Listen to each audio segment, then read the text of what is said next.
بعض لوگ یہ سوال کر سکتے ہیں کہ جی آپ نے اسلام نے ہمارے اتنی مشکل میں ڈال دیا، اتنے سارے لوگوں کو، مسکینوں کو، ہمارے اپنے کھانے کے لیے نہیں ہے، ہاں صحیح، اور ہم اتنی سختی میں روزہ ہمارا وہی ایک روزہ رکھنا، حالت ہی ایسی نہیں ہے، بیمار ہیں، کمزور ہیں،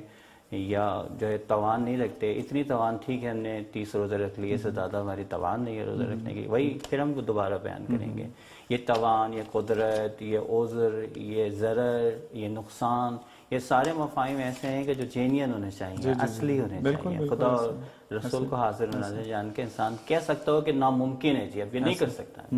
کفارے میں بھی یہی ہے، اگر کوئی شخص یہی کہے کہ میرے لیے ناممکن ہے، میں 60 روزے نہیں رکھ سکتا، میں ایسا بیمار ہوں یا میں ایسا آدمی ہوں کہ میں بس اپنے واجب روزے ہی پورے کر سکتا ہوں، یا وہ یہ کہے کہ میں بہت غریب بندہ ہوں جناب، 60 روزوں کو ایک روزے کا، میرے تو 30 کے 30 روزے گڑبڑ ہو گئے ہیں اور باطل ہو گئے ہیں، میں کیا کروں، مجھے نہیں پتا تھا اور میں نے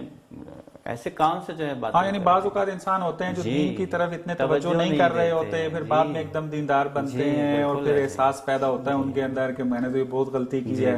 اب اگر ہم شریعت کے اس حکم کو دیکھتے ہیں تو اس کو ہر روزے کے بدلے میں کفارہ دینا ہے، تو اتنے سارے کفارے اگر جمع ہو جائیں تو کیسے ادا کریں؟ تو اس کے اندر مسئلہ بیان فرماتے ہیں کہ جتنی قدرت و توان ہے اس قدرت و توان کے مطابق ادا کرنے کی کوشش کرے، جی آہستہ آہستہ چاہے ادا کرنے کی کوشش کرے، ادا کرنے کی کوشش کرے۔ لیکن مسئلہ وہ آ جاتا ہے کہ جی اکٹھا میں تو کوئی آسان نظر نہیں آ رہا، میں غریب ہوں، تو جتنا ادا کر سکتے ہیں ادا کر سکتے ہیں، جو توان نہیں ہے تو فقہا فرماتے ہیں پھر اس کے لیے توبہ کا دروازہ کھلا ہوا ہے، جتنی حق اللہ ہے انشاءاللہ خدا سے امید جتنی خدا ادائیگی کر سکتے ہیں اپنے کفارے کی کریں، اور جو رہ گیا اس کے لیے توبہ کرا۔